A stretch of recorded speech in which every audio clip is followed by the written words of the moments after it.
Hello दोस्तों, मेरा नाम है जयप्रकाश और आप सुन रहे हैं रीडर्स जर्नी। आज हम जिस लेसन के बारे में सुनेंगे उसका नाम है साई by design by Michael Thomson. साई बाय डिज़ाइन 12 प्रिंसिपल का एक कलेक्शन है जिसका उपयोग करके आप शोरगुल भरी दुनिया में एक शांत व्यक्ति के रूप में अपनी अलग पहचान बना सकते हैं। माइकल थॉमसन ने इसे संकलित किया है जो हकलाने वाले सेल्समैन से सफल कम्युनिकेशन कोच बने हैं।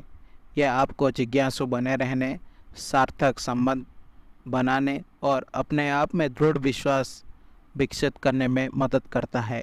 पहला लेसन, बेहतर श्रोता बनने के लिए 5 वार्तालाप व्यक्तित्व का उपयोग करें और इस प्रकार बेहतर बोलने में भी। माइकल के भाषण चिकित्सक ने उनसे कहा, आपकी समस्या बोलने में नहीं है, समस्या यह है कि आप सुनते नहीं हैं। आप जो कहने जा रहे हैं उसमें बहुत उलझे हुए हैं। एक ज़्यादातर चुप रहने वाले व्यक्ति के रूप में जो हर समय सुनता था, माइक ये नहीं सुनना चाहता था, लेकिन उसका चिकित्सक सही था और दूसरे लोगों के बात करते हुए वीडियो देखने और जो उसने सीखा उसे नोट करने का असामान्य अभ्यास मददगार से कहीं ज़्यादा था। तब से माइकल जहाँ भी जाता एक नोटबुक साथ रखता है। सुनकर नेतृत्व करें, वो इस सिद्धांत को कहता है। ये 5 मानसिकताओं के साथ आता है जिसका आप किसी भी बातचीत में अभ्यास कर सकते हैं। एक फेदर बने, चैट से पहले या उसके दौरान अपने आप को वर्तमान में वापस लाने के लिए एक पल लें। अपने निर्णय छोड़ दें, भले ही कुछ मिनटों के लिए ही क्यों ना हो। एक सेट डिजाइनर की तरह सोचें, अपने वार्तालाप के माहौल को आरामदायक बनाएं। उदाहरण के लिए अच्छी कुर्सियों के साथ या बस की एक खिड़की खोलकर एक जीवनीकार बने। बातचीत को जारी रखने के लिए लोगों को अतीत के बारे में विशिष्ट प्रश्न पूछें। उदाहरण के लिए, आपने हाई स्कूल में कौन से संगीत सुना था? एक ट्रैम्पलिन की तरह व्यवहार करें, सिर्फ सिर हिलाकर जवाब ना दें। जब भी आपके विचार प्रासंगिक हो तो बातचीत में उन्हें शामिल करें। दूसरे लोगों को महसूस होने दें कि आपकी वजह से उनकी सोच विकसित हुई है। एक चतुर तोता बने, समय समय पर आपने जो सुना है उसे अपने शब्दों में दोहराएं। इससे ये सुनिश्चित होगा कि आप दोनों एक ही पृष्ठ पर हैं और लोगों को अपनी कहानी साझा करने का मौका मिलेगा। बात करना आसान है, सुनना एक गुण है। हमेशा सुनने के साथ शुरुआत करें। लेसन 2, अपने रिश्ते को बनाने और उन्हें बेहतर बनाने के लिए 4 आसान तरीकों से लोगों से लगातार संपर्क बनाए रखें। माइकल ने अपनी किताब में 6 सिद्धांतों की दोस्ती फॉलो अप में बनती है। स्पष्ट रूप से बस इस पर खतरा उतरता है। आपने ईमेल के जरिए वो किसी प्रभावशाली व्यक्ति से जुड़ा और एक दोस्त के लिए एक अच्छी बात की, लेकिन वो लोगों से लगातार संपर्क बनाए रखने के लिए अन्य चीज़ भी करता है। यहाँ 4 तरह के संदेश दिए गए हैं जिन्हें आप आसानी से नियमित रूप से भेज सकते हैं।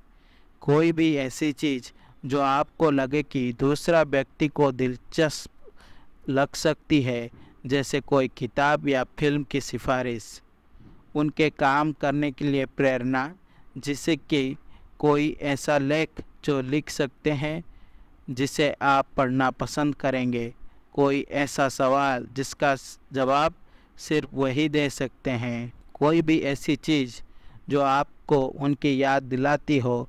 मैंने देखा है और इसने मुझे आपके बारे में सोचने पर मजबूर कर दिया। ये बात बहुत शक्तिशाली है। जब रिश्तों की बात आती है तो दयालुता के छोटे छोटे काम जैसे कोई चीज़ नहीं होती। माइकल लिखते हैं, बस दयालुता होती है। अगर आप अपने जीवन में उन लोगों के साथ लगातार संपर्क बनाए रखने का सिर्फ एक तरीका खोज सकते हैं जो आपके लिए काम करता है, तो आप उन सभी लोगों के साथ स्थायी संपर्क बनाने की दिशा में आगे बढ़ेंगे जिनकी आप वास्तव में परवाह करते हैं। लेसन 3, खुद को याद दिलाएं कि आप बोल्डनेस लिस्ट और AAA फ्रेमवर्क के साथ डरावने काम कर सकते हैं। रिटायर होने के बाद माइक के पिता 73 साल के उम्र में कैमिनो डी सांटियागो पर चले। जब उन्होंने उन्हें ट्रेन स्टेशन पर छोड़ा तो जिस व्यक्ति को वो हमेशा आत्मविश्वास की चट्टान के रूप में जानते थे, उसने अचानक कहा, यह मेरे लिए अब तक का सबसे डरा हुआ पल था। ये कमजोरी का एक कच्चा लेकिन खूबसूरत पल था।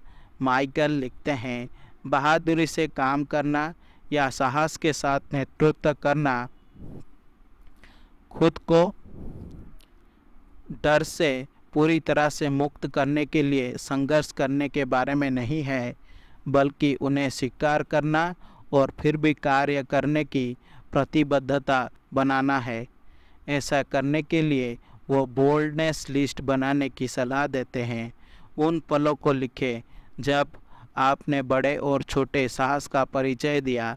इससे आपको ये याद रखने में मदद मिलेगी कि जब हालात मुश्किल होते हैं तो आप पहले भी मुसीबत और डरावनी चीज़ से बच चुके हैं। माइकल ने द सेल्फ केयर माइंडसेट की लेखिका जीनेट ब्रेनी से एक उपयुक्त टूल सीखा है। AAA ढांचे का 3 भाग हैं। अपनी भावनाओं का स्वीकार करें। मुझे डर है कि मैं जूम कॉल को खराब कर दूंगा। परिस्थिति को स्वीकार करें। मुझे अभी आत्मविश्वास की कमी हो सकती है, लेकिन कम से कम मुझे परिणाम की परवाह है। खुद से पूछें कि आपको आगे बढ़ने के लिए क्या चाहिए। मुझे और अधिक आत्मविश्वास महसूस करने के लिए क्या चाहिए। माइक कहते हैं, कोशिश करने वाले व्यक्ति बनाना पहली बार में सब कुछ सही करने से ज़्यादा महत्वपूर्ण है।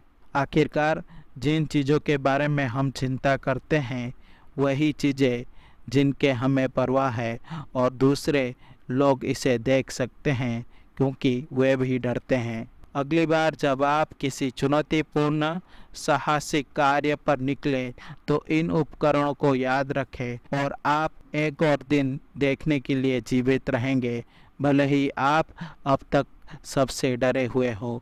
आशा करता हूँ कि आपको ये 3 लेसन अच्छी लगी होगी। अगर आपको मेरी वीडियो पसंद आई तो इसे लाइक करें और शेयर करें, और ऐसे वीडियोस देखने के लिए मेरे चैनल को सब्सक्राइब करें।